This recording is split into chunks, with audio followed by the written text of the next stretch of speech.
ಒಂದು half pant ಹಾಕ್ಕೊಂಡು ವಿದೇಶಿಗಿರ್ತಾರ, ಯಾವುದೋ ಬೇರೆ ದೇಶದವನ್ ಪಕ್ಕ ಹೋಗಿ ಸುಮ್ಮನೆ ನಿಂತ್ಕೊಳ್ಳಿ ನೀವು, ಆಗಲೇ ಬರೆದು ಬಿಡ್ತಾರೆ ಕೆಲವೊಬ್ರು ಈ ಡ್ರಗ್ ಪೆಡ್ಲರ್ಸ್ಗಳು ಅಂತ ಹೇಳಿ. ಮಶ್ರೂಮ್ ಬಾಲ್ ಬೇಕಾ? ಇಲ್ಲಿ ಡ್ರಗ್ಸ್ ಚಟಾನ ಅಂಟಿಸ್ಕೊಂಡ್ಬಿಟ್ಟಿದ್ದಾರೆ, ಗಾಂಜಾ ವ್ಯಸನಿಗಳಾಗಿದ್ದಾರೆ.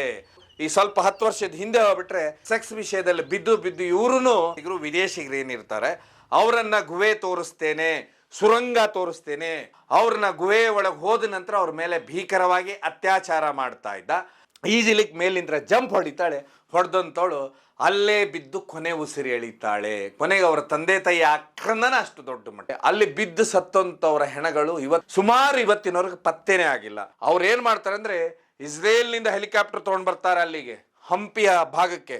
ಮಾನ್ಯ ವೀಕ್ಷಕ, ಅಳಿದು ಉಳಿದವರು ಕಂಡಂತೆ ಸ್ವಾಗತ ಸುಸ್ವಾಗತ. ಸ್ತ್ರೀಯ ಮೇಲೆ ಅತ್ಯಾಚಾರ, ಕೊಲೆ ಏನು ಪ್ರಕರಣ ಇದೆ ಇದರ ಬಗ್ಗೆ ಇವತ್ತಿನ ಸಾಮಾಜಿಕ ಜಾಲತಾಣದಲ್ಲಿ ದೊಡ್ಡ ಮಟ್ಟದ ಕ್ರಾಂತಿಯೇ ನಡೆದಿದೆ ನಮ್ಮ ರಾಜ್ಯದಲ್ಲಿ.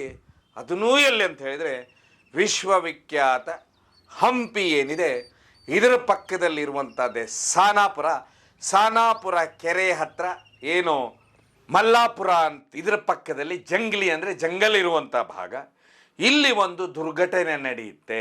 ಈ ದುರ್ಘಟನೆ ಎಷ್ಟು ಪೈಶಾಚಿಕವಾಗಿರುತ್ತೆ ಅಂತ ಹೇಳಿದ್ರೆ 5 ಜನ ಅಂತ ಹೇಳಿದ್ರೆ 3 ಜನ ಯುವಕರು, ಆ ನಂತರ 2 ಹೆಣ್ಣು ಮಕ್ಕಳು ಸ್ತ್ರೀಯರು, ಒಬ್ರು ವಿದೇಶದವರು ಇಸ್ರೇಲ್ನವರು, ಇನ್ನೊಬ್ರು ಇಲ್ಲಿಯವರೇನೆ.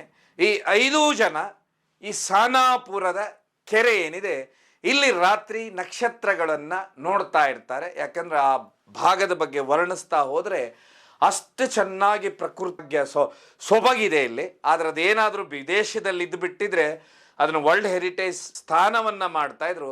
ಆದ್ರೆ ನಮ್ಮಲ್ಲಿ ಆಡಳಿತಗಾರ ತಲೆ ಕೆಡ್ಕೊಂಡಿಲ್ಲ. ಇದಾದ ಮೇಲೆ ಕೆಲವೊಂದು ರಾಜಕಾರಣಿಗಳ ವೈಫಲ್ಯ, ಇಲ್ಲಿ ಅಧಿಕಾರಿಗಳ ಸಮಸ್ಯೆಗಳಿರುವುದರಿಂದ ಇದು ಕುಖ್ಯಾತಿಗೊಳಗಾದಂಥ ಏರಿಯಾ. ಇಲ್ಲಿ ಏನಾಗತ್ತಂದ್ರೆ ಮೊನ್ನೆ ರಾತ್ರಿ ಇವರು ಅದನ್ನ ನಕ್ಷತ್ರಗಳನ್ನು ನೋಡ್ತಾ ಇರ್ತಾರೆ.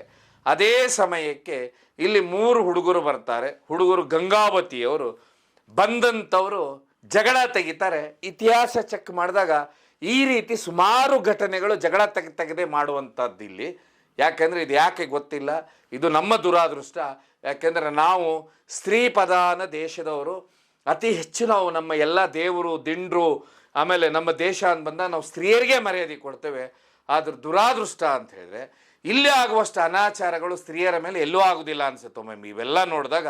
ಅದೇ ರೀತಿನೇ ಇವ್ರು ಏನು ಮಾಡ್ತಾರಂದ್ರೆ ಇವರು ಚೆನ್ನಾಗಿ ಕುಡ್ದಿರ್ತಾರಂತೆ. ಈಗ ಬಂದಿರೋ ಮಾಹಿತಿ ಪ್ರಕಾರ ಜಗಳ ಮಾಡುವವ್ರದ್ದು ಏನಿದೆ ಎಮ್ಮೋನ ಗೊತ್ತಿಲ್ಲ, ದುಡ್ಡು ಕೊಡಿ ಅಂತ ಜಗಳ ಮಾಡಿದಂಥವ್ರು 3 ಜನರನ್ನು ಕಾಲುವೆಗೆ ಎಸೀತಾರೆ. ಅದರಲ್ಲಿ ಒಬ್ಬ ಕಾಲುವೆಗೆ ಬಿದ್ದಂಥವನು ಹಣೆಗ ಇದಕ್ಕೆ, ಯಾಕಂದ್ರೆ ಈ ಕಾಲುವೆ ಅಂದ್ರೆ ಅಲ್ಲೆಲ್ಲ ಕಲ್ಲಿರೋದ್ರಿಂದ ಕಲ್ಲು ಮೇಲೆ ಬಿದ್ದು ಅವನು ಡೆಡ್ ಬಾಡಿನೇ ಸಿಗುತ್ತೆ. ಇನ್ನಿಬ್ರು ಭೀಕರವಾಗಿ ಗಾಯ ಆಗ್ತಾರೆ. ಇನ್ನು ಹೇಳಬೇಕಾ, ಇಷ್ಟು ಕ್ರೂರತ್ವ ಮೆರೆಯುವಂತ ಈ ಹುಡುಗರು ಇವರು ವಯಸ್ಸು ಏನು ದೊಡ್ಡದಲ್ಲ, 21 ವರ್ಷ. 3 ಜನನ ಎತ್ತಿ ಕಾಲೇವಿಗೆ ಎಸುವಷ್ಟು ಶಕ್ತಿ ಇರುವಂಥವ್ರು ಇನ್ನಲ್ಲಿ ಇದ್ದಂಥ 2 ಹೆಣ್ಮಕ್ಕಳನ್ನ ಸುಮ್ಮನೆ ಬಿಡ್ತಾರೆ ಇವರು. ಹೀಗಾಗಿ ಅವರ ಮೇಲೆ ಭೀಕರವಾಗಿ ದುಷ್ಕೃತ್ಯವನ್ನ ಮಾಡ್ತಾರೆ. 3 ಜನ ನೀರಲ್ಲಿ ಬಿದ್ದಿರ್ತಾರೆ, 2 ಈಜ್ಕೊಂಡು ಎದ್ದು ಬರ್ತಾರೆ. ಇನ್ನೊಬ್ಬ ಮುಂದೆ ಅಲ್ಲೊಂದು ಜಾಲರಿ ಇದೆ, ಆ ಜಾಲರಿ ಹತ್ರ ಅವ್ರು ನೆಕ್ಸ್ಟ್ ಡೇ ಡೆಡ್ ಬಾಡಿ ಸಿಗುತ್ತೆ. ಈ ಹೆಣ್ಣು ಮಕ್ಕಳ ಮೇಲೆ ಭೀಕರವಾಗಿ ದುಷ್ಕೃತ್ಯ ಮೆರೀತಾರೆ ಅಂತ ಹೇಳಿದ್ರೆ ಇವರು ಅತ್ಯಾಚಾರವನ್ನ ಮಾಡಿದ್ದಾರೆ ಅನ್ನುವಂಥದ್ದು ಈಗ ಮಾಧ್ಯಮದಲ್ಲಿ ಬರ್ತಾ ಇರುವಂಥದ್ದು ಸುದ್ದಿ. ಅದರ ಅರ್ಥ ನಾವು ಯಾವ ರೀತಿ ಹೆಣ್ಮಕ್ಕಳಿಗೆ ಗೌರವ ಕೊಡ್ತೇವೆ ಅನ್ನೋದು ಇಲ್ಲೇ ಗೊತ್ತಾಗ್ಬಿಡುತ್ತೆ. ಯಾಕಂತ ಹೇಳಿದ್ರೆ ಅದರಲ್ಲಿ ಒಂದು ದುಷ್ಕೃತ್ಯ ಆಗಿದ್ದಂತ ಹೇಳಿದ್ರೆ ಅದು ಇಸ್ರೇಲಿನ ಹೆಣ್ಮಗಳು. ಅದು ಯಾವತ್ತಿನ ದಿವಸ ಅಂತ ಹೇಳಿದ್ರೆ ಯಾವ ಹಮಾಸ್ ಬಂಡುಕೋರಿದ್ದಾರೆ ಭಾರತದವರನ್ನ ಒತ್ತೆಯಾಳಾಗಿ ಹಮಾಸ್ ಬಂಡುಕೋರ್ ಇಟ್ಕೊಂಡಿರ್ತಾರೆ. ಅಲ್ಲಿ ಇಸ್ರೇಲ್ ಸೈನಿಕರು ಹೋಗಿ ಆ ಹಮಾಸ್ ಬಂಡುಕೋರಿಂದ ಆ ಭಾರತೀಯರನ್ನ ಬಿಡಿಸ್ಕೊಂಡು ಬಂದು ಅವ್ರನ್ನ ಮರ್ಯಾದೆಯಾಗಿ ಭಾರತಕ್ಕೆ ಕಳಿಸ್ತಾರೆ ಅವರು. ಆವತ್ತು ನಮ್ಮ ರಾಜ್ಯದಲ್ಲಿ ನಡೆಯುವಂಥ ಘಟನೆ ಅಂದರೆ ಅಲ್ಲಿರುವಂಥ ಒಬ್ಬಳು ಇಸ್ರೇಲ್ ಹೆಣ್ಮಗಳು ಟೂರಿಸ್ಟಿಗೆ ಬಂದಿರುವಂಥ ಹೆಣ್ಮಗಳ ಮೇಲೆ ಈ ರೀತಿಯ ದುಷ್ಕೃತ್ಯ ಅಲ್ಲಿದ್ದಂಥವ್ರು ಮಾಡ್ತಾರೆ. ಅಂದರೆ ಎಷ್ಟೊಂದು ನಾವು ಏನೆಲ್ಲ ಇವತ್ತಿನವರೆಗೆ ಈ ಸಾಮಾಜಿಕ ಜಾಲತಾಣ ಇವೆಲ್ಲ ಏನೆಲ್ಲ ಕಲ್ತು ಅನ್ನೋದು ಗೊತ್ತಾಗುತ್ತೆ. ಆಮೇಲೆ ಈ ಭಾಗದಲ್ಲಿ ಕಾನೂನು ಸುವ್ಯವಸ್ಥೆ ಎಷ್ಟು ಚೆನ್ನಾಗಿದೆ ಅಂತ ಇಲ್ಲೇ ಗೊತ್ತಾಗ್ಬಿಡುತ್ತೆ. ಯಾಕಂತ ಹೇಳಿದ್ರೆ ನಾನು ಮೊದಲೇ ಹೇಳಿದಾಗ ಇದೊಂದು ವಿಶಿಷ್ಟವಾದ ಪ್ರದೇಶ ಸಾನಾಪುರ ಅಂತ ಹೇಳಿಬಿಟ್ರೆ. ಏನು ಹೊಸಪೇಟೆ ಡ್ಯಾಮ್, ಇವತ್ತು ಡ್ಯಾಮ್ ನೋಡ್ತೀರಾ, ತುಂಗಾಭದ್ರಾ ಡ್ಯಾಮು, ಇದು ಏನು ಒಂದು 70 ವರ್ಷದ ಹಿಂದೆ ತಯಾರಾಗ್ತಾ ಇತ್ತು. ಆ ಸಮಯದಲ್ಲಿ ಇಲ್ಲಿ ನೀರಿನ ಫೋರ್ಸ್ ಜಾಸ್ತಿ ಆಗಬಾರ್ದು ಅಂಥೇಳಿ ಇಲ್ಲಿರುವಂಥ ಬೆಟ್ಟ ಗುಡ್ಡ ಏನಿದೆ ಆ ಭಾಗದಲ್ಲಿ ನೀರನ್ನು ತಡೆದು ನಿಲ್ಲಿಸ್ತಾರೆ. ಅಲ್ಲಿ ದೊಡ್ಡ ದೊಡ್ಡ ಆ ತಡೆದು ನಿಂತಾಗ ದೊಡ್ಡ ದೊಡ್ಡ ಕೆರೆಗಳು ನಿರ್ಮಾಣವಾಗುತ್ತೆ. ಇಲ್ಲೆಲ್ಲ ಅದ್ಭುತವಾದ ಕಲ್ಲುಗಳಿದೆ. ನಿಮಗೆ ಈ ನಿಸರ್ಗವನ್ನು ನೀವು ನೋಡ್ಲಿಕ್ಕೆ ಹೋದ್ರೆ ಆ ಪರಿಸರವನ್ನು ನಾನು ನಿಮಗೆ ಅದು ಎಂಥ ಟಾಪ್ ಟೂರಿಸ್ಟ್ ಪ್ಲೇಸ್ ಆಗುತ್ತೆ.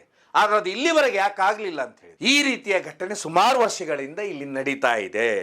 ಇದಕ್ಕೊಂದು ಉದಾಹರಣೆ ಬರಬೇಕಂತ ಹೇಳಿದ್ರೆ, ಇಲ್ಲಿ ಮೊದಲೊಬ್ಬ ಕುಖ್ಯಾತಿಗಿದ್ದಂಥ ಮರಿವೀರಪ್ಪನ್ ಅಂತಿದ್ರು. ಅದು ಗೊತ್ತಿಲ್ಲ ಮರಿವೀರಪ್ಪನ್ ಅಂತೇಳಿ ಯಾಕೆ ಹೆಸರನ್ನು ನೋಡಿದ್ರು. ವೀರಪ್ಪನ್ ಗಂಧನೋ ಆನೆನೋ ಏನೋ ಆ ಭಾಗದಲ್ಲಿ ಏನೇನೋ ಮಾಡಿದ.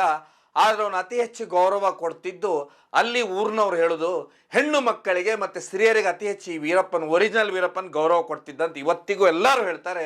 ಆದ್ರೆ ದುರಾದೃಷ್ಟ ಅಂದರೆ ಈ ಭಾಗದಲ್ಲಿ ಅವ್ರಿಗೆ ಗೊತ್ತಿಲ್ಲ ಅನಿಸುತ್ತೆ. ಹೀಗಾಗಿ ಅವನ್ನ ಮರಿವೀರಪ್ಪನ್ ಅಂತ ಕರೀತಾ ಇದ್ರು.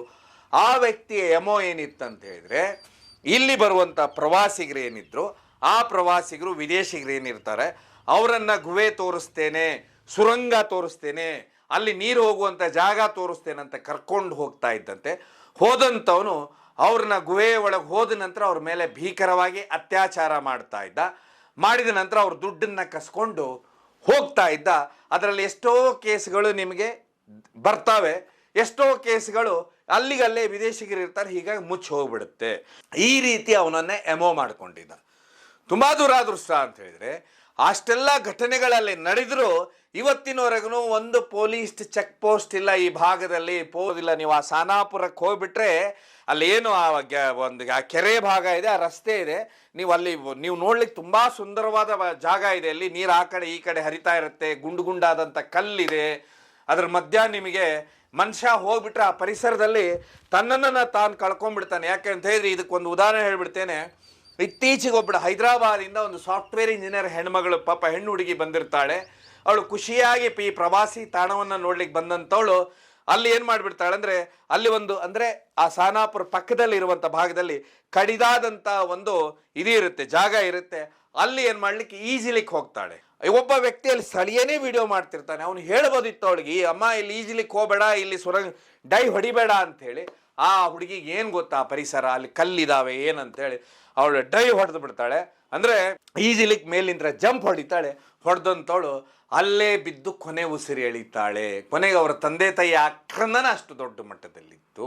ಆದರೆ ತುಂಬ ದುರಾದೃಷ್ಟ. ಯಾಕಂತ ಹೇಳಿದ್ರೆ ಇಲ್ಲಿ ಯಾವುದೇ ಟೂರಿಸ್ಟಿಗೆ ಪ್ರಾಪರ್ ಆಗಿ ಒಂದು ಗೈಡ್ಲೈನ್ಸ್ ಇಲ್ಲ, ಯಾವುದೂ ಇಲ್ಲ. ಯಾಕಂತ ಹೇಳಿದ್ರೆ ಇಲ್ಲಿ buffer zone, core zone, peri zone ಅಂಥೇಳಿ ಬರುತ್ತೆ. ಹೀಗಾಗಿ ಇಲ್ಲಿ ಸುಮಾರು ರೆಸಾರ್ಟ್ಗಳು ಯಾವುದನ್ನು ನಿರ್ಮಿಸುವಾಗಿಲ್ಲ ಅನ್ನುವಂಥದ್ದು. ಯಾಕಂದರೆ ದೊಡ್ಡ ಅರಣ್ಯ ಪ್ರದೇಶನೂ ಇಲ್ಲಿದೆ.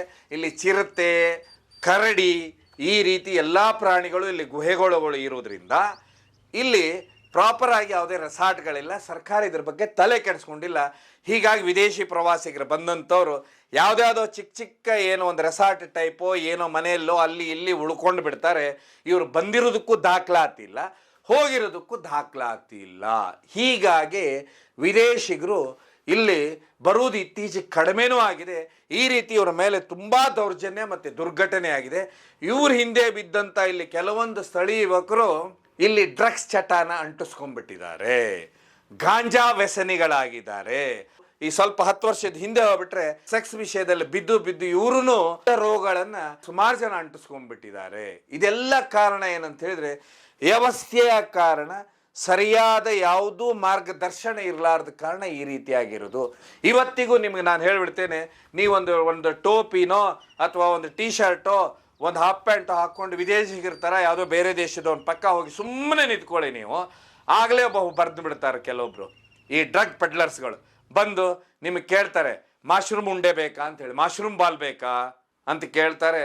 ಆಗ ಏನು ಮಾಶ್ರೂಮ್ ಬಾಲ್ ಅಂತ ಬೇಕಾದ್ರೆ ಕೇಳಿ ನಿಮ್ಗೆ ಹೇಳ್ತಾನೆ ಅವನು, ಈ ರೀತಿಯ ಡ್ರಗ್ಸು ಬಾಯಲ್ಲಿಟ್ಟರೆ ನೀನು ಸ್ವರ್ಗನೇ ನೋಡ್ಬೋದು, ಈ ಪರಿಸರ ನೀನು ತುಂಬ ಚೆನ್ನಾಗಿ ಕಾಣುತ್ತೆ ಅಂತಾನೆ. ಆ ರೀತಿ ಡ್ರಗ್ಸ್ ಡೀಲ್ ನಡೆಯುತ್ತೆ, ಇಲ್ಲಿ ಗಾಂಜಾ ಡೀಲ್ ನಡೆಯುತ್ತೆ. ಇದಕ್ಕೆ ಯಾವುದಕ್ಕೂ ನಿಯಂತ್ರಣ ಇಲ್ಲ ಅನ್ನೋದಕ್ಕೆ ಇದು ಒಂದು ಕಾನೂನಿನ ಚೌಕಟ್ಟಿನವರೆಗೆ ಇವತ್ತಿನವರೆಗೂ ಬರಲಿಲ್ಲ.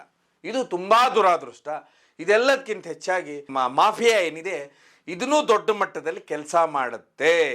ಈಗಾಗಲೇ ನಿಮ್ಗೆ ಗೊತ್ತಿರುತ್ತೆ, ಹಿಂದೆ ನಿಮಗೆ ಇಲ್ಲಿ ವಿರುಪಾಪುರ ಗಡ್ಡೆ ಅಂತ ಬಂದಿತ್ತು. ಆ ಗಡ್ಡೆಯಲ್ಲಿ ಭಾರತೀಯರಂದರೆ ನಮ್ಮಂಥ ಯಾರು ಇಲ್ಲಿ ಲೋಕಲ್ ಏಟ್ಸ್ ಹೋಗೋದೇ ಭಾರಿ ಕಷ್ಟ ಆಗಿಬಿಟ್ಟಿತ್ತು. ಯಾಕಂದ್ರೆ ಅವರು ಈ ರೀತಿ ನೋಡೋರು, ಯಾಕಂದ್ರೆ ಇವರೆಲ್ಲಾದರೂ ವಿದೇಶಿಯರಿಗೆ ಅಡ್ಡಿ ಮಾಡ್ತಾರೋ ಇನ್ನೊಂದೇನೋ ಮಾಡ್ತಾರಂತ ಆ ರೀತಿಯೂ ನಡೆದಿರುವಂಥದ್ದು. ಕೊನೆಗೆ ಅದನ್ನು ಎಲ್ಲ ಅಲ್ಲಿ ಆ ಭಾಗದಲ್ಲಿ ಹೊಡೆದು ಉರುಳಿಸಿಬಿಟ್ರು. ಅದಾದ ಮೇಲೆ ಅದ್ರ ದುರಾದೃಷ್ಟ ಅಂತ ಹೇಳಿದ್ರೆ ಇಲ್ಲಿ ಸರ್ಕಾರ ಒಂದು ಪ್ಲ್ಯಾನ್ ಮಾಡಬೇಕಾಗಿತ್ತು, ಒಂದು ಅದ್ಭುತವಾದ ಟೂರಿಸ್ಟ್ ಬಗ್ಗೆ ಮಾಹಿತಿ ಕೇಂದ್ರ ಮಾಡಬೇಕಾಗಿತ್ತು. ಇಲ್ಲಿ ಕರೆಕ್ಟಾಗಿರುವಂಥ ಲೀಗಲ್ ರೆಸಾರ್ಟ್ಗಳಿಗೆ ಕೆಲವೊಂದಕ್ಕೆ ನಿರ್ಮಾಣಕ್ಕೆ ಪರ್ಮಿಷನ್ ಕೊಡಬೇಕಾಗಿತ್ತು. ಆಮೇಲೆ ಇಲ್ಲಿ ಯಾರು ವಿದೇಶಿಗರು ಬರ್ತಾರೆ ಅವ್ರ ಹತ್ರ ಪ್ರತಿಯೊಬ್ಬರ ಹತ್ರ ಅವ್ರ ಗುರುತಿನ ಚೀಟಿ, ಅವ್ರ ಪಾಸ್ಪೋರ್ಟ್ ಎಲ್ಲ ಕರೆಕ್ಟಾಗಿ ಸ್ಕ್ಯಾನ್ ಮಾಡಿ ಇಟ್ಕೊಂಡು ಅಲ್ಲಿ ರಾತ್ರಿ ನೈಟ್ ಬೀಟು ಎಲ್ಲ ಮಾಡಿಬಿಟ್ಟು ಇನ್ನೂ ಸುಮಾರು ಜನ ವಿದೇಶಿಗರು ಬರ್ತಾಯಿದ್ರು. ಆದರೆ ಇಲ್ಲಿ ಬಲಿಯಾಗಿದ್ದು ಇವತ್ತು ಇಸ್ರೇಲ್ನವಳು. ಇದೇ ರೀತಿನ 10 ವರ್ಷಕ್ಕೆ ಹಿಂದಕ್ಕೆ ಹೋಗ್ಬಿಟ್ರೆ ನಾವು ಇಲ್ಲಿ ಇನ್ನೊಬ್ಬ ವಿದೇಶಿ ಅಂತ ಹೇಳಿದ್ರೆ ಇಸ್ರೇಲ್ ವ್ಯಕ್ತಿ ಬಲಿ ಆಗ್ತಾನೆ. ಅವನು ಯಾಕೆ ಬಲಿ ಆಗ್ತಾನೆ ಅಂತ ಹೇಳಿದ್ರೆ ಇಸ್ರೇಲ್ನವರು ತುಂಬ ಸಾಹಸಿಗರಿರ್ತಾರೆ. ವಿಶೇಷವಾಗಿ ಈ ಇಸ್ರೇಲ್ನಲ್ಲಿ ಏನಂತ ಹೇಳಿದ್ರೆ 2 ವರ್ಷ ಮಿಲಿಟರಿ ಟ್ರೈನಿಂಗ್ ಕಂಪಲ್ಸರಿ ಇರುತ್ತೆ. ಅದೇ ರೀತಿಯೇ ಸಾನಾಪುರ, ಈ ತುಂಗಭದ್ರಾದ ಎಡದಂಡೆ ಬಲದಂಡೆ ಭಾಗದಲ್ಲಿ ಏನು ಈ ಅದ್ಭುತವಾದ ಒಂದು ಪರಿಸರದ ಸೊಗಸಿದೆ, ಇದೇ ಭಾಗಕ್ಕೆ ಅವನು ಬರ್ತಾನೆ. ಬಂದಂಥವನು ಏನು ಮಾಡಿಬಿಡ್ತಾನಂದರೆ ಅಲ್ಲಿ ಒಂದು ಫಾಲ್ಸ್ ಇದೆ, ಜಲಪಾತ. ಆ ಜಲಪಾತದಲ್ಲಿ ಅಲ್ಲಿ ಸ್ಥಳೀಯರೇ ಹೇಳಿಬಿಟ್ಟಿದ್ರು ಮುಗಿದು ಹೋಗ್ತಿತ್ತು. ಆ ಜಲಪಾತದಲ್ಲಿ ಈಜು ಹೊಡಿಬೇಡ್ರಪ್ಪ, ಸುರಂಗ ಅದ್ರ ಗೊತ್ತಿಲ್ಲ ಅವ್ನಿಗೆ ಹೇಳ್ತಾರೋ ಯಾರು ಇಲ್ಲೋ ಅಂಥೇಳಿ ಅವನು ಆ ಸುರಂಗದಲ್ಲಿ ಹೋಗಿ ಆ ಜಲಪಾತದಲ್ಲಿ ಹೋಗಿ ಜಿಗಿತಾನೆ. ಜಿಗಿದಂಥವನು ಯಾಕೆಂದರೆ ನೀರು ಹರಿದು ಆ ಕಲ್ಲುಗಳು ಏನಾಗಿರ್ತವೆ ಚೂಪಾಗಿರ್ತವೆ, ಅಲ್ಲಿ ಬಿದ್ದವನು ಸತ್ತೋಗ್ಬಿಡ್ತಾನೆ. ತುಂಬ ವಿಚಿತ್ರ ಅಂತ ಹೇಳಿದರೆ ಅಲ್ಲಿ ಬಿದ್ದು ಸತ್ತಂಥವ್ರ ಹೆಣಗಳು ಇವತ್ತಿನವ್ರಿಗೆ ಪತ್ತೆನೇ ಆಗಿಲ್ಲ.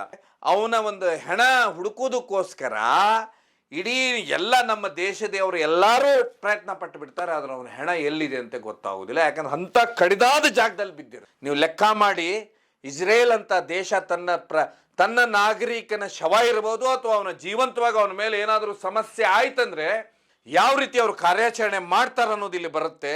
ಅವ್ರು ಏನು ಮಾಡ್ತಾರೆ ಅಂದರೆ ಇಸ್ರೇಲ್ನಿಂದ ಹೆಲಿಕಾಪ್ಟರ್ ತೊಗೊಂಡು ಬರ್ತಾರೆ ಅಲ್ಲಿಗೆ ಹಂಪಿಯ ಭಾಗಕ್ಕೆ.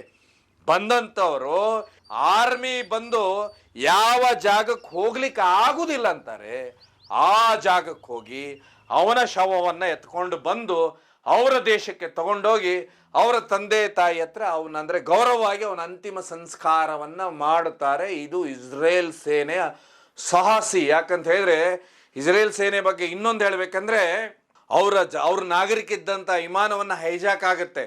ಹೈಜಾಕ್ ಆಗಿ ಉಗಾಂಡ ದೇಶದಲ್ಲಿರ್ತಾರೆ. ಅದು ಇಸ್ರೇಲ್ನಿಂದ 1000 ಕಿಲೋಮೀಟರ್ ದೂರ.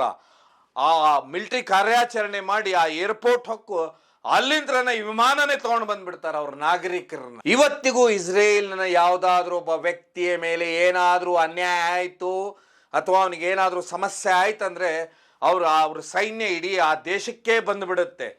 ಇವತ್ತಾಗಿರುವಂಥ ಘಟನೆನೂ ಇಸ್ರೇಲ್ನ ಮಹಿಳೆ ಮೇಲೆ ಇದು ಕಾನೂನಿಗೆ ದೊಡ್ಡ ಮಟ್ಟದ ಸಮಸ್ಯೆ ಆಗುತ್ತೆ. ಆ 3 ಈಗ ಬಂಧಿಸಿದ್ದಾರೆ. ಈ 3 ಜನ ಗಂಗಾವತಿಯವರಂತೆ, ಅದು 21 ವರ್ಷದ ಹುಡುಗರಂತೆ. ಕಾನೂನು ಕ್ರಮ ತಗೊಳ್ಳೇಬೇಕಾಗತ್ತೆ. ತಗೊಳ್ಳಿಲ್ಲ ಅಂದರೆ ಈ ಭಾಗಕ್ಕೆ ಇನ್ನು ಮುಂದೆ ಪ್ರವಾಸಿಗರು ಬರೋದು ತುಂಬ ಕಷ್ಟ ಆಗುತ್ತೆ. ಈಗಾಗಲೇ ಪ್ರವಾಸಿಗರು ಗೋವಾದಿಂದನೇ ದೂರ ಸರಿದು ಬಿಟ್ಟಿದ್ದಾರೆ. ಇನ್ನು ಈ ಭಾಗದಿಂದನೂ ದೂರ ಸರಿಯೋದು ಜಾಸ್ತಿ ದಿವಸ ಆಗೋದಿಲ್ಲ.